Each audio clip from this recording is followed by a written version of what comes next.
مرحبا بالجميع. إذا كنت جديدا هنا، أهلا وسهلا بك في قناتنا. في هذا الفيديو سنتحدث عن أبرز مقترحات تعديل مدونة الأسرة بالمغرب، تتضمن مجموعة من التعديلات بطريقة ممتعة ومميزة، لذا تأكد من مشاهدته حتى النهاية، ولا تنسى الاشتراك وتفعيل جرس التنبيهات لتكون أول من يعرف كل جديد. يلا نبدأ. أبرز مقترحات تعديل مدونة الأسرة بالمغرب تتضمن مجموعة من التعديلات الجوهرية التي تهدف إلى تحديث القوانين المتعلقة بالأحوال الشخصية.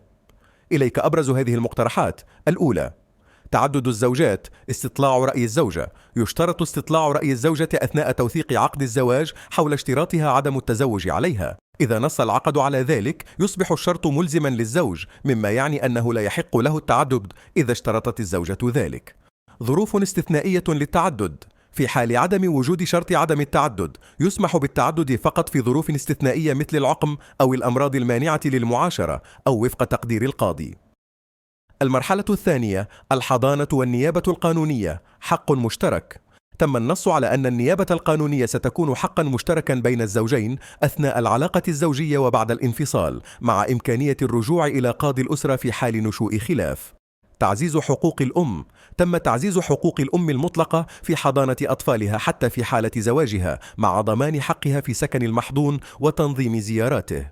الرابع: هبة الأموال. تم اعتماد مقترح يسمح بإمكانية وهب الأموال للوارثات قيد الحياة، مع اعتبار الحيازة الحكمية كافية. الرابع: زواج القاصرين، تحديد سن الزواج. تم تحديد سن الزواج في 18 عاما، مع استثناء يسمح بالزواج في سن 17 عاما تحت شروط صارمة لضمان حماية حقوق القاصرين. الخامس: الشفافية والإجراءات، تقليص مدة البت في الطلاق. تم تقليص مدة البت في قضايا الطلاق إلى 6 أشهر كحد أقصى، واعتماد وسائل إلكترونية لتوثيق العقود. إنشاء هيئات للوساطة. تم تضمين المدونة الجديدة إنشاء هيئات للوساطة والصلح لمعالجة النزاعات الأسرية قبل اللجوء إلى القضاء.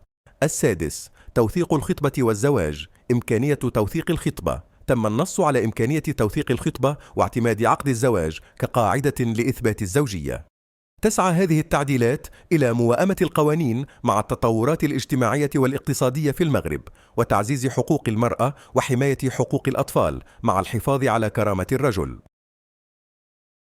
إذا وصلت إلى آخر الفيديو، لا تنسى الاشتراك في القناة وتفعيل الجرس والضغط على لايك. نلتقي في الفيديو القادم.